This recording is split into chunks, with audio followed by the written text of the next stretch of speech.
Well, well, well, well, well, well, well. How's it going, everybody? Why is that? Why is that?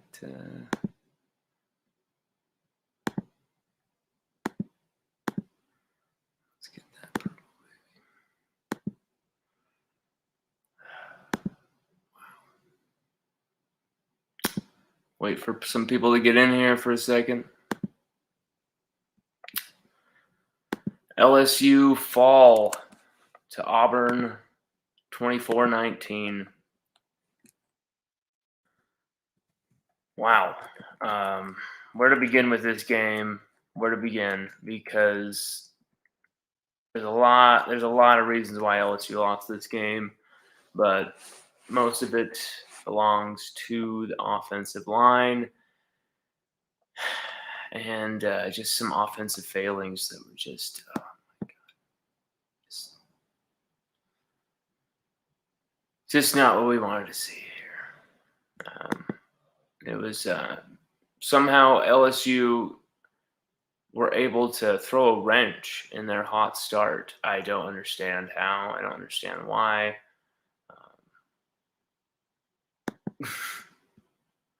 I really don't get it. I really don't get it. I don't understand how this happened. I love for some people to join the show. On your own comments and questions. I love and totally throw in your own opinion on what the hell we saw tonight. It was total collapse in a way from LSU. You just saw us getting beat up front hardcore. You saw some guys dropping some really key passes. Deion Smith dropped a touchdown at one point. It was a crucial play. It was kind of a pass behind him, but oh man, he could have had it. There was a play where Max Johnson overthrew Jack Besh just barely. Oh man, these are plays where if we had them back, maybe it's a different game. But I don't know. The inability to sack Bo Nix was it was staggering. I really don't even think we sacked him on the night. I'm going to try and find those defensive statistics because it was incredible. Bo Nix evaded 9 sack opportunities from everything that I charted. 9 sack opportunities. Ali Gay had 4 that he missed. B.J. Ojolari had 2. Micah Baskerville had 1.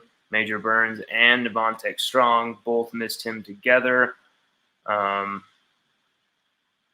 It's a tough one to take. Neil Farrell Jr. had 3 pressures, 1 quarterback hit, 2 forced incompletions. Ali Gay had 2 quarterback hurries, 7 quarterback pressures, 1 quarterback hit on 3rd down, 3 missed sacks. But I think it was actually 4. I think there was an extra one that I did not chart. It was up front, the defense, we were holding them to field goals early. Everything was looking great. LSU on offense, just for some weird reason, after the just unbelievable first drive, we just could not get it into the end zone. And we're just settling for field goals. But at least we were extending that lead big time. But it just kept allowing Bo Nix to creep back into the game. And they weren't really going for the 2 quarterback experiment much because Bo Nix just started offering Auburn something that LSU could not handle. He was totally using the momentum of our defensive line and their aggressive pass rushing instincts against them. And he was gutting us just like he did last year when he rushed on us for 180 yards last year. They rushed as a team for 163 tonight. He rushed for 74 and that key touchdown. LSU did great against the run, but we were worn down. Our defense was worn down because of our offense's inability in that second half. 25 carries for 32 rushes is just piss poor. 1.3 collective team average rushing for LSU. Could not do anything on the ground. Could not do anything. And then after the touchdown drive, after the strong first half, the passing game, it wilted away as well. There was a few big plays here and there, but then of course there's the play like the Butte catch that was called back where he did lose control of the football, and rightfully they called it against us. But LSU's offense just sputtered out of control and just could not get any cohesion, any rhythm going. Our defense was put out there way too many times against this Auburn offense. It really wore down that front. That front couldn't finish off the sacks because they were out there chasing Bo Nix half of the damn night. It was madness.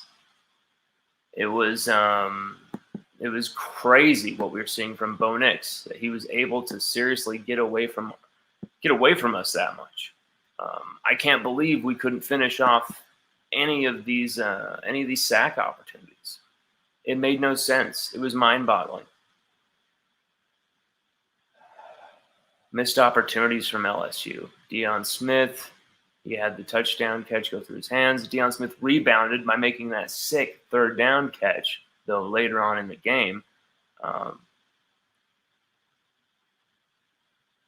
We just all throughout what I'm charting here, I see so many pressures from this defensive line, but so many missed sacks, so many missed opportunities to make big plays. Cordell Flott, he had a pretty good night. He had 5 targets, 1 catch. It was a big catch that he allowed, but still 2 pass deflections, 1 big tackle in the backfield, tackle for loss. Only 1 missed tackle, 2 pass deflections on third down as well. So Cordell Flott came out with another big night. Eli Ricks, 3 targets his way. He allowed 1 catch for 19 yards, one pass deflection. Dwight McLaughlin, 2 targets, 2 catches allowed, a couple for some short passes. I think he had another one on him later on in the game. Just the defense played well for the most part. They were able to really shut down that running game, minimize the running game. But then Bo Nix just added this an extra dimension, and we just kept giving them opportunities. And so they just kept racking up the yards, and they weren't really finishing off these drives with much more than field goals or some punts. But it just kept wearing down the LSU defense until they finally finished it off with a touchdown. I cannot believe LSU's offense could not finish this game off in the first half at least. How can you not finish this game off? As the Beatles sang, tell me why. Tell me why you lost this game. You were in complete control. It is such a huge hit now. Second loss. LSU are. Where are LSU at this point in the season? Send us your comments. Send us your questions. Send us your feedback. Let us know what you think, where you think LSU is at, what's wrong, who's wrong, what's going on here. We're seeing just a lot of problems in the trenches on offensive line, of course, but defensive line we're able to really be exposed at times. I think we should have really hung back there, let our defense kind of take a little breath for a few drives, a few plays, and let Bo Nix try and pass on us that way. Instead, the biggest passing plays, the biggest explosive plays were when we were blitzing the hell out of them, when we were really aggressively going at them with the pass rush. and he was able to evade us and then make these huge plays to Shanker. The Shanker guy, it was unbelievable against us tonight. He absolutely shredded us. Another halfback, tight end, hybrid, whatever you call him, and he just, wow. He was great for Auburn tonight. He was huge against us. He was great in the blocking game as well. Threw some big blocks against our guys. You saw a lot of big blocks on our guys tonight, and that was tough to see. There was plays where Auburn were more physical than LSU. But here's the thing. We got to go back to the offensive line here. When I see Ed Ingram and Liam Shanahan in a double team and they get outmanned, just completely out-physicaled and just playing some patty cake up here, playing some grab ass or something up here, and Max Johnson steps up in the pocket and he is absolutely devoured by this guy because your center and your left guard, who's supposed to be an NFL draft guy, can't handle a double team. That is unacceptable. And it's not completely on Brad Davis. It's more on our previous O-line coach, James Craig, just coaching these horrible bad habits that Brad Davis has not been in there long enough to coach out of these players. Comments. Mike Free says, who's the next head coach? Wow. Who's the next head coach? That's a quite a crazy way for us to lead the show off, but let's delve into it, Mike.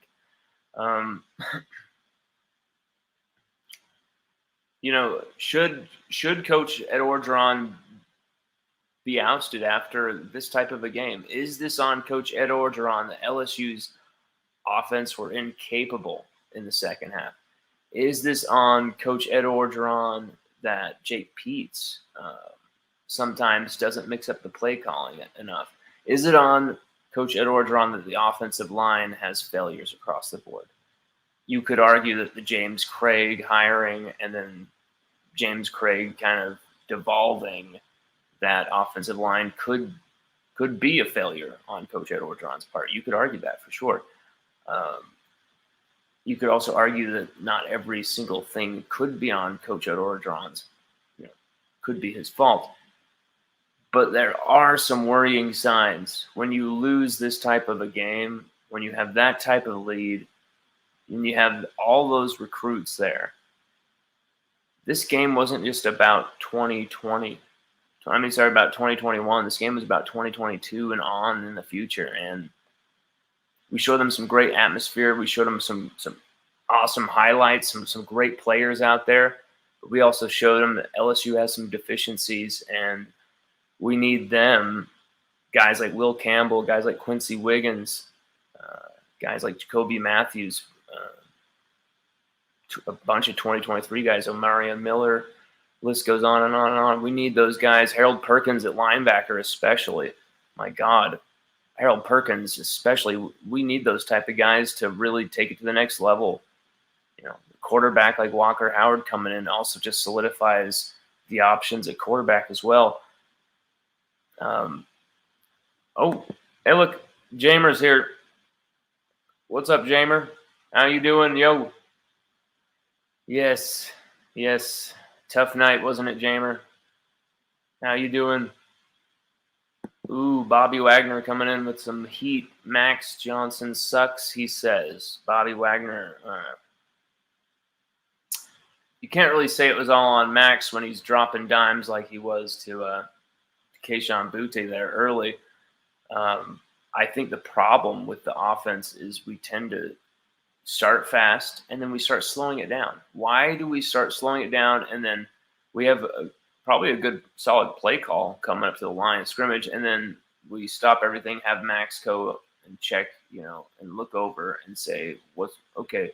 And then they change it up, and then that's where things get screwed up. That we need to run with tempo when we go into the offense. We need to go in there just ready to kick ass, pedals in the metal. We are not going to stop until we have a touchdown. So,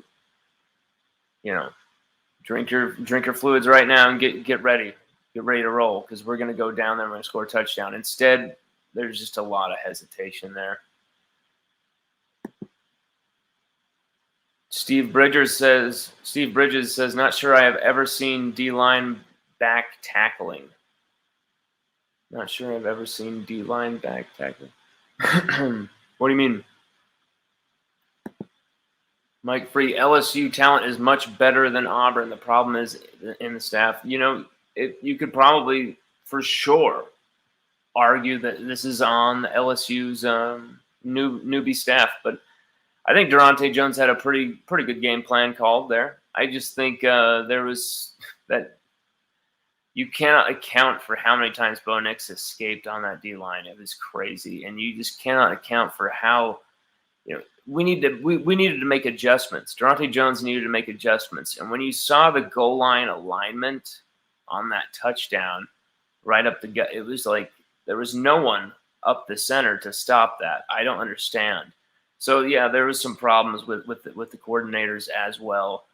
Jake Peets needed to keep the pedal to the metal offense going. Needed to give Max Johnson the keys instead of, when we go out there and obviously the first drive is mapped out very clearly, and they go out there and they execute. It's always hot. We're always great coming out of the gates. So why don't we just have every drive mapped out like that, and then we adjust, and then we take the map and we basically give it to Max while the defense is out there, and he goes out there with the map and just carries it out. Just pedal to the metal. Give him a few options here or there, a few audibles to call, but you just go. And a lot of short passes, a lot of stuff, but just keep it rolling. We need to substitute our shitty, non-existent running game with some type of quick passing, high tempo, punch you in the face offense. But it seems like we're incapable of that right now. AD, my man, the offense sold the ship on this. Yep. 100%.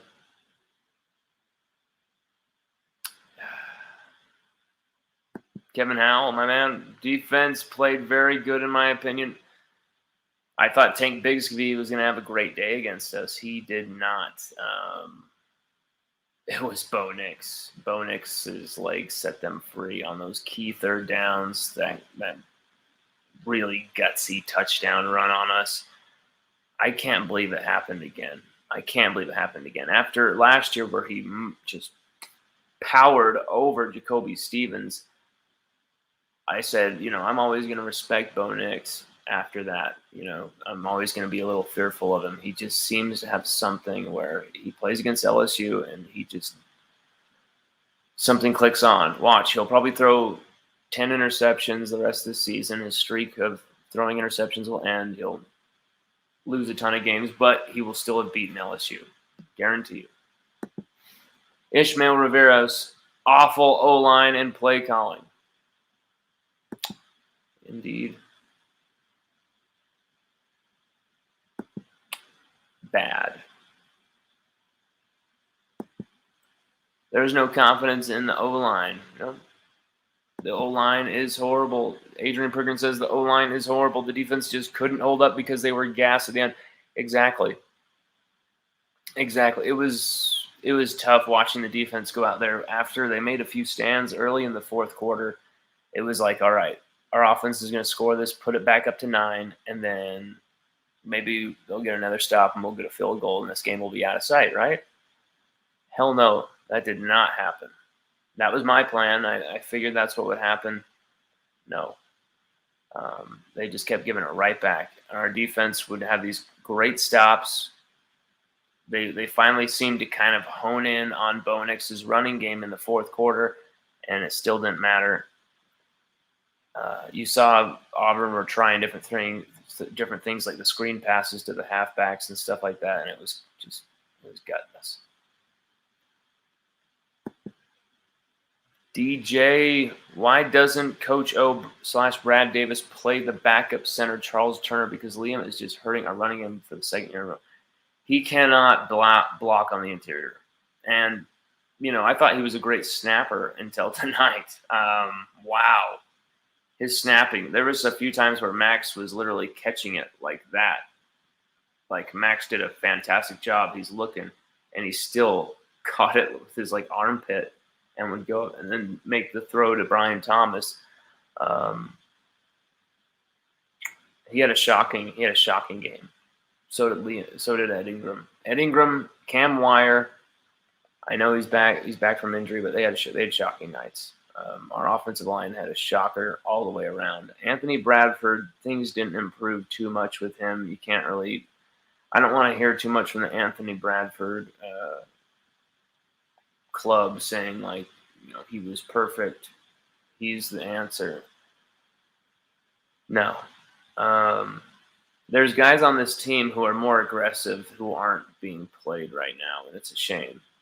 Xavier Hill is one of those guys. I think he's more aggressive than what we've seen out there. Ed Ingram at left guard is being a liability right now as well. I don't think like it's the guys around him who are the problem. I don't think he is being a leader at all. I think he's playing soft, and that's my opinion. Mike Free, really, who beats LSU at home 7 and a night game? Auburn is not good. Big issues in the coaching staff needs to be fixed. That's the thing. Losing at home in that atmosphere when we had that lead is unacceptable to any team. But to Auburn, a team who absolutely shredded us, ate us alive last year on Halloween, it pisses you off. I was sickened. I was sickened when triple zeros happened. It was just when the game ended with the interception. It was so tough. When on the first replay, when it shows Kayshawn catching that 3rd and 6 pass, I saw him roll and I saw the ball just pop out just slightly. Did you see it? Because I saw it just slightly pop out, and I was like, "Oh shit! Oh no!" And when it went to 4th and 6, I was like, "Oh my god!" If he hangs on to that, maybe, just maybe. But then again, you never know. That's why you just have to finish these things off. When you are in control, when you have your hands on the wheel, your foot's on the pedal, you're absolutely just flying down that freeway, going 90, 100 miles an hour.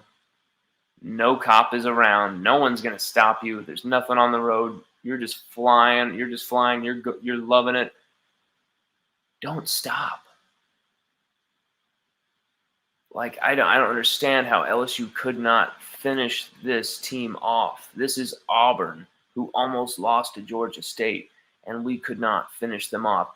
Bo Nix escaped 9 sack attempts against the defensive line, who had the most sacks in the country. A defensive line unit who I touted as being the nation's best. And I was wrong. Because that's 2 games where they've been found out in ways that are very fundamental to what makes a great defensive line. Being able to respond to the scramblers. This is where, again, we got found out. Being able to react and respond to the short passing game and a maneuvering quarterback is what killed us against UCLA. And the running game, of course. Something the defensive line has improved at. But tonight, the defensive line got just absolutely we just got killed by Bo Nix.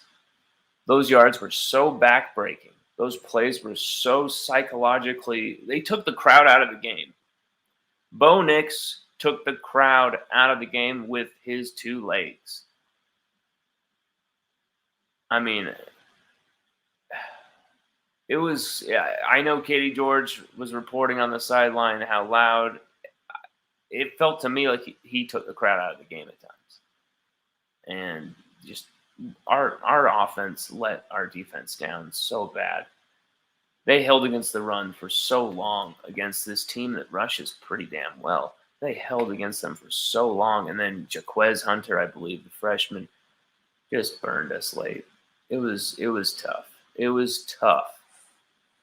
It was a tough night. with all those recruits there. I mean, there was an army of recruits there. I think they can see the talent that this program has. The talk of removing a head coach, that's what's going to be really interesting, because how will that affect recruiting going forward? Will recruits jump ship if Coach O is the one to go? Vinyl and Kicks 86, War Eagle, great game. LSU fans, both teams have some serious issues. They do, but it was a great SEC game.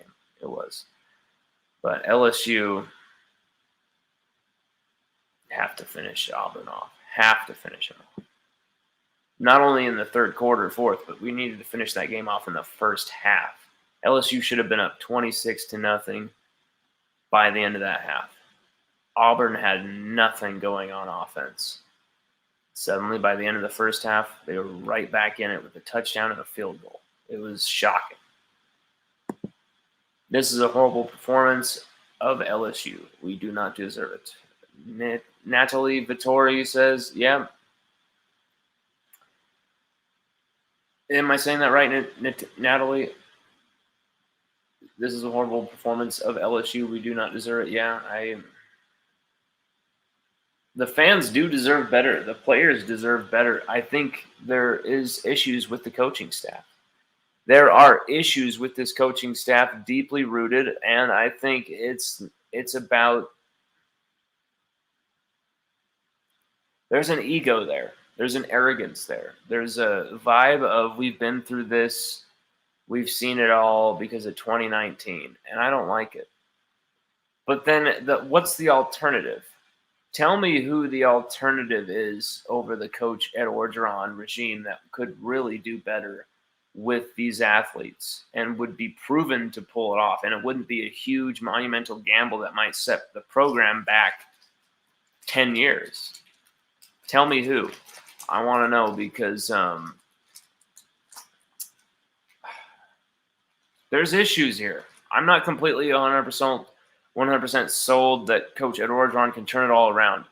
I believe in Coach Ed Orgeron as a coach, but at the same time, he's shown me different sides to him that I didn't expect, different things that I hadn't anticipated, and I've found out certain things from some people, that I haven't been able to confirm, that call into question certain things. All of that is a whole nother conversation. This on the field, do these two things bleed into each other and then it turns into what we see on the field? I'm not sure. Because what we just saw was poor offensive line play and just a horrible inability to kill off a team.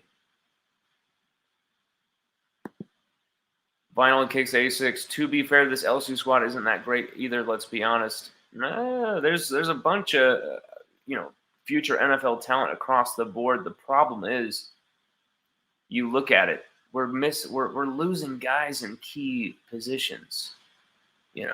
Left tackle, Dari Rosenthal transfers. Derek Stingley at cornerback, he's hurt. Ali Gay, I don't know how he lasted that long in this game with the injuries, but it did not help him much, being rusty from those injuries. I think had he been 100%, probably would have finished off Bo Nix on a few of those. But LSU, just Jay Ward coming off injuries as well. How did that affect him on that one-on-one, that key one-on-one third down where he could have made that stop, but ended up, having the miss. But then again, Jay Ward blocked a field goal coming off the edge. His second blocked field goal in his career. So, there's criticism. But then I feel like this team is actually the nucleus of a team that could win a championship at LSU. All the ingredients are there. The problem is they're running out of time. There's only a short window. And is this the right staff? What is this team missing more than anything? It's offensive line.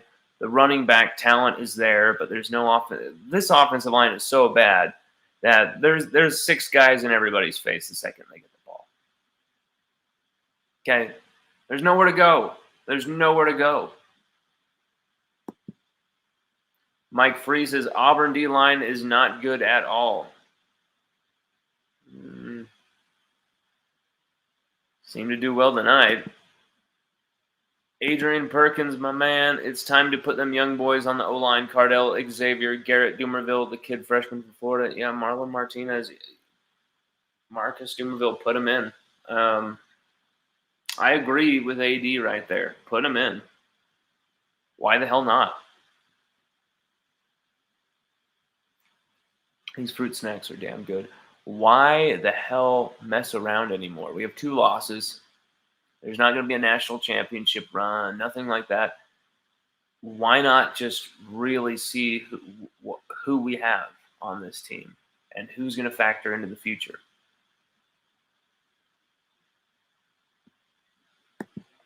AD, put them all in. Hell yeah. Get Luke Fickle now, says Mike Free. A flavor of the month, coach with Ohio State ties, Ohio State blood. No. Pass.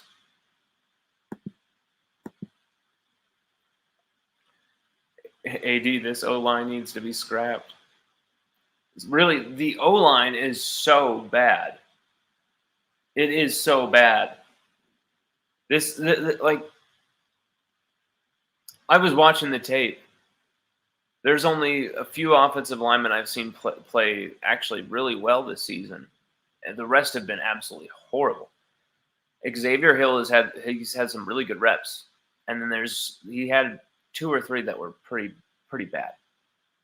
But usually it was also because of who was next to him, Ed Ingram. And Ed Ingram would leave him exposed on so many of these plays against great edge rushers. Charles Turner has had some great reps at offensive line.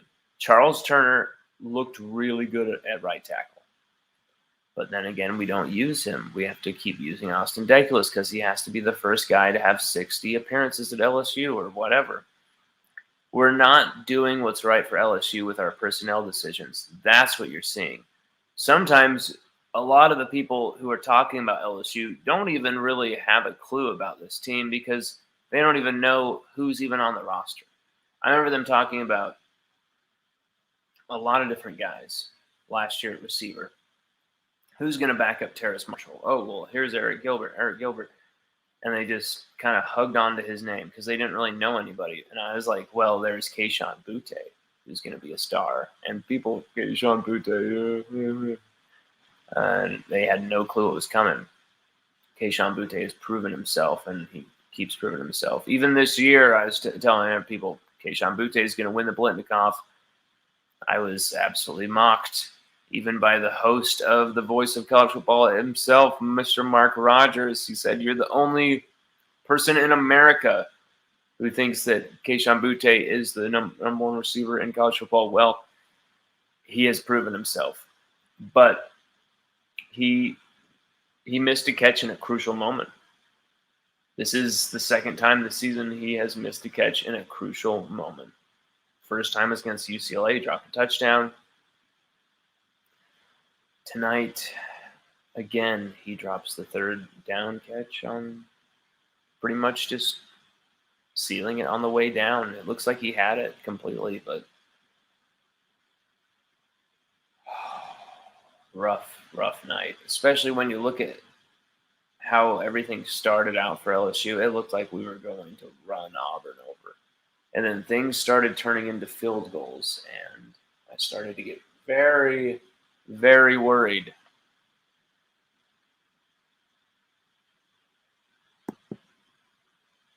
Can you imagine how it's going to be against a strong team like Kentucky? I think right now just understand this is what this LSU team is, and don't be so harsh on yourself and on your feelings when you're watching these games. Accept what this season might offer us. Because no matter how bad it gets, it at least will show us the truth of things. If Coach O is as bad as everyone says he is, if Coach O really should not be the coach at LSU, this season will prove you right. This season will prove that he is incapable of leading the program, should not be the face of the program, and he will not be the coach. Scott Woodward will get him out. But right now is that moment. Right now is that moment. Right now is that time to find out, to figure it out, to see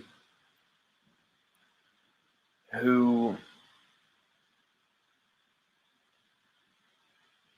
could potentially lead this program forward if it is Coach Ed Orgeron. If Scott Woodward believes he should continue. Maybe Scott Woodward's seen enough after tonight.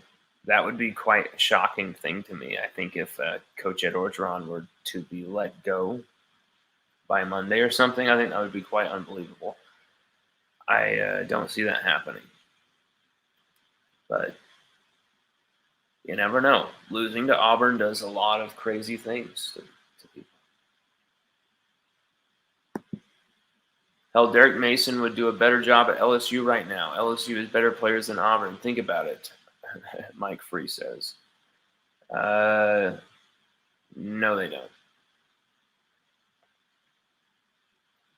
LSU's players are just underperforming. That's what's going on. Alabama will beat LSU by 50 this year, Bobby Wagner says. Bobby Wagner says LSU 5-7 this year. Tristan Bryant, see you soon in T-Town. We ain't done with you. RXCJ says we'll be lucky if we even make a bowl game. Tristan Bryant, this is better than cable. Mike Free, Coach O is a good coach, but he needs coordinators. Yep. How about the coach from Bishop Sycamore? Bobby Wagner says. Well, Bobby Wagner is very obviously anti-Coach O. He always has been. But I bet you weren't in 2019, Bobby. I bet you loved Coach O then, didn't you? I bet you were the biggest Coach O fan on the block, weren't you?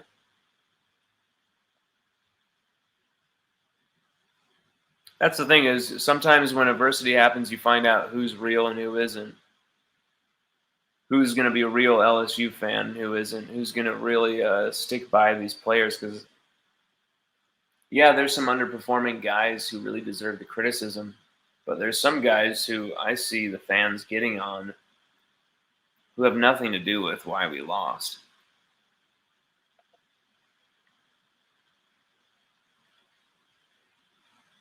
There's going to be a lot of criticism for the quarterback, Max Johnson. But can you really say Max Johnson lost us this game?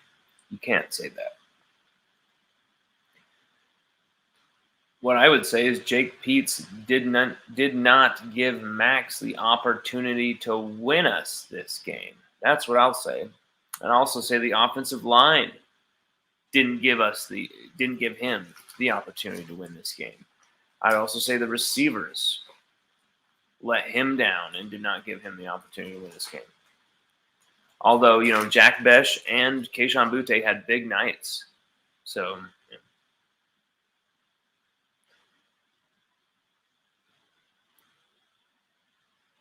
Let's look at the numbers here. Let's check out these numbers.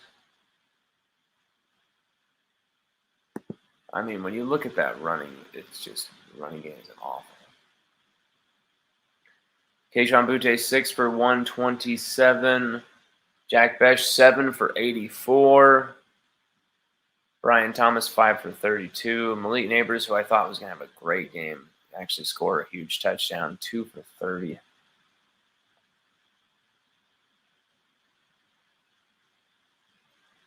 So here's what I find interesting. Ty Davis Price, 1 catch, 9 yards. Ty Davis Price, 5 carries, 18 yards.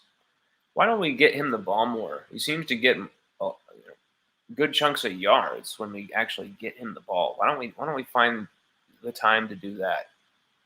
It just feels like LSU aren't running enough plays to get in a rhythm. And it seems when we are, we're not making the correct choices. And then we're scoring off of luck or just sheer individual talent from Butte, Besh, and Max Johnson. And it's just not enough. It's not enough at all.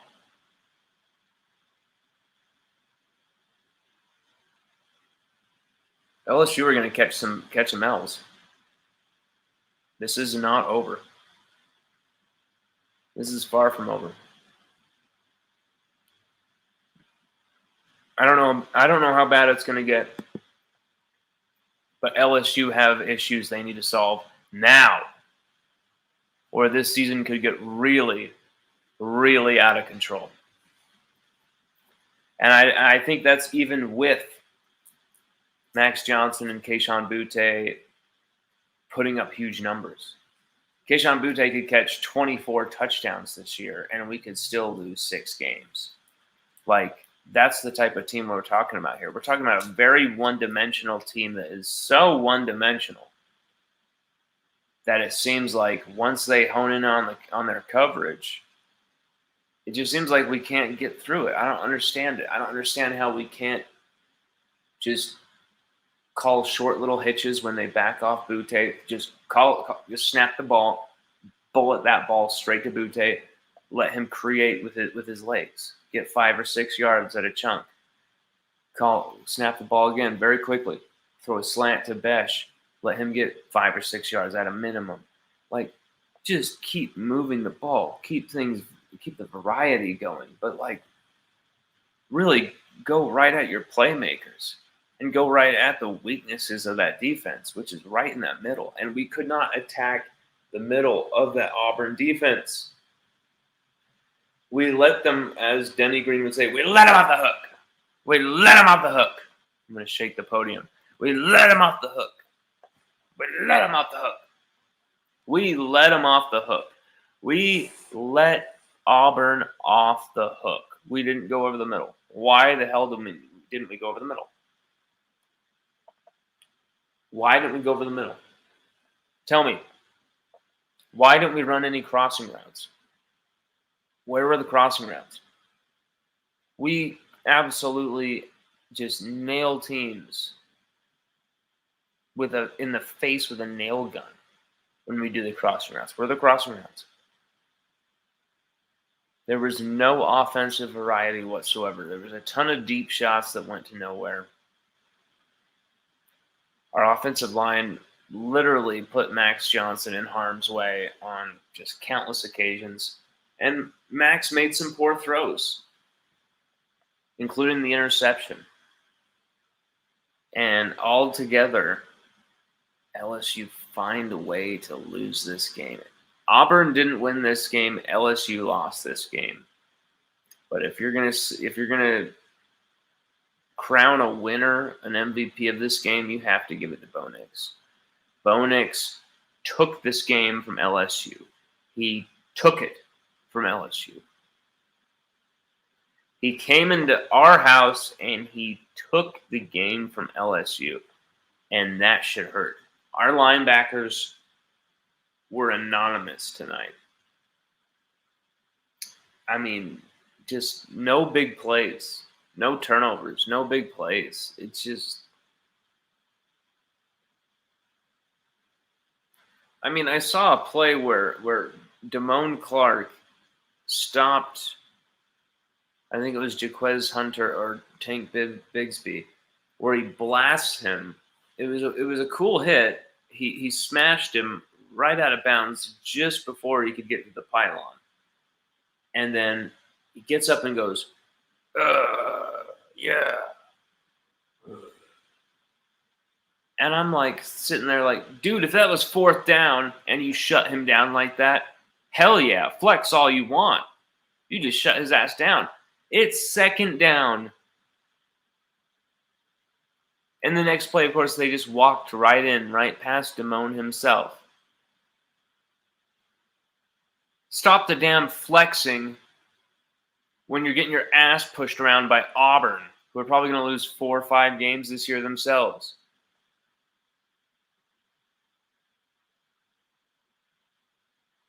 Just unacceptable.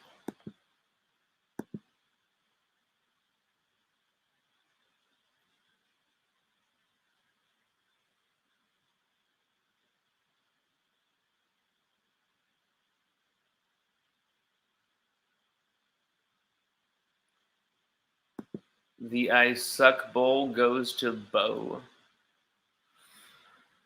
I don't know what you mean. I mean, yeah, Bo Nix isn't the best quarterback, but he kicked our ass tonight. So, Rodney Wardam Eagle says, "Good game, War Eagle." LSU totally let Auburn win this game. And many will call for Coach Ed Orgeron's head. Should Coach Ed Orgeron be on the hot seat for this game? Hell yes. Should he be fired for this game? I don't think we're there yet, but it's getting closer. Losing this type of game is just so. You cannot lose this game. But I saw a head coach coaching his absolute larynx out there. I saw Coach O stopping his players from stupidly getting a taunting penalty. I saw Coach O, freaking out his defensive line, trying to get their ass moving, get their ass going. But I didn't see a defense willing to make adjustments to say, okay, we're not going to get burnt by Bo Nix's legs. We're just going to hang back and make him pass against us. See if he can beat Eli Ricks with these receivers. See if he can beat Dwight McGlothern with these receivers. Because he couldn't unless he was on the run and doing all these crazy things, and he's going through all these secondary routes and all these third different routes and all this crazy backyard football stuff. That's when he's completing these passes against our guys. And we just could not handle it. We fell asleep every time. Our guys would just be like, oh, shoot. And it was like, you thought the play was over. You thought, sure, Ali Gay was going to collect another sack. Sure, Ojulari is going to collect another sack. Well, wrong again. Even Mason Smith absolutely had Bo Nix. And Bo Nix still was able to, fling the ball out. It was a joke. We could not get this dude to the ground. I will like to understand why Coach O took all the timeouts in the first half. Well, there's just 3 timeouts per half. So, you take 3 timeouts in the first half, and you start with 3 fresh timeouts again in the second half. The problem was there was a few times where we had to take a timeout because of the play clock going down and confusion with the play call, and delay of game penalties would happen, and just in every game, I swear to God, there's these stupid delay of game penalties where there's a horrible miscommunication with the offense. Just something's going on where coordinator to quarterback to center, and I feel like the center has a huge role to play in not getting the ball off, because every one of the times seems to be Liam Shanahan is just not snapping the ball. So maybe LSU should go with Charles Turner at center. Maybe LSU should try Xavier Hill at center.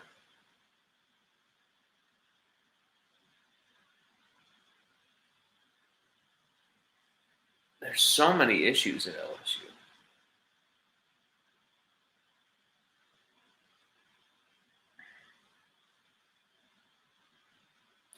There's so many great players. But it just shows one game can be the difference. One touchdown, one big play can be the difference between feeling like this or feeling like, hey, we're 4-1, we got through it, We can keep winning these close games. We can keep going through this type of attrition, or letting it slip through your fingers like this. And it just shows that winning these close games may paper over the cracks when you have truly, truly stellar, unparalleled type of players. But I feel like this LSU team only has that in certain spots and are not a complete team. They're just not a complete team, and they're not playing full 4 quarters of football offensively. This defense really played damn amazing football, and had the offense been productive, even just like half of the time, they would have still kept Auburn under 20 points. And knowing that is just sickening to me, that LSU couldn't finish this off even 26-17, even 33-17, 29-17. Something. Give me something.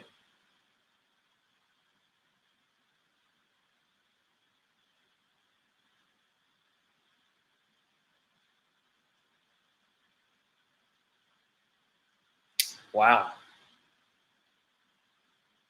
LSU's season is now on the precipice. We're now on the precipice. We're now on the precipice to really going to a dangerous, dangerous place here. A dangerous place where everyone's at risk. Everyone's on the plank. Everyone's capable of going.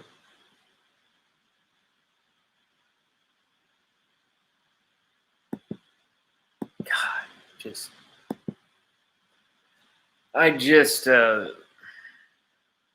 see LSU open with such ass-kissing. You see LSU open with such ass-kicking momentum and just punching Auburn in the mouth. You see Auburn making so many stupid penalties. Auburn were missing field goals. Our defense was shutting down the run game. We were doing everything right. All we needed was a defensive play. We needed a turnover. We needed a sack. We needed some big play on defense. We didn't get it. But what we could have had was a few touchdowns in that first half. Had we scored even just 2 touchdowns with those field goals, and substitute 2 of those field goals for touchdowns, LSU wins this game. Instead, LSU cannot finish these drives off with touchdowns. It comes back to bite us in the ass because our offense still could not get it together. Settling for field goal after field goal after field goal after field goal after field goal. It just, once you start playing offense like that, then it's suddenly you're settling for punts. Settling for punts. I mean, it felt like we wanted to see Avery Atkins pass some type of punting record or something. My God. Ugh. Ugh. How the hell did we lose Auburn? Now J-Boy is going to be able to brag all season long. Do you realize that?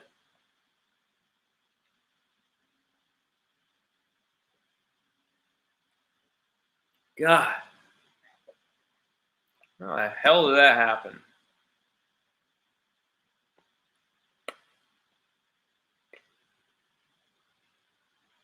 Unbelievable. Unbelievable. I'm just I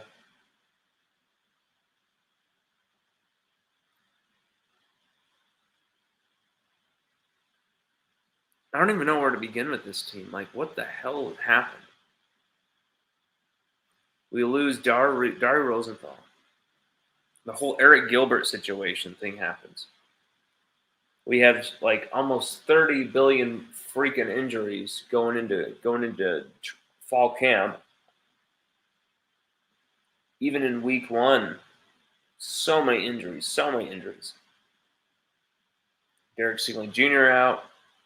Kevin Falk has a horribly tragic death in his family that takes him off the sidelines and causes a huge bunch of pain in the LSU community as well. Even the Miles Brennan injury take him, out of contention on the sideline as well. Trey Bradford and John Emery Jr. not being able to be eligible.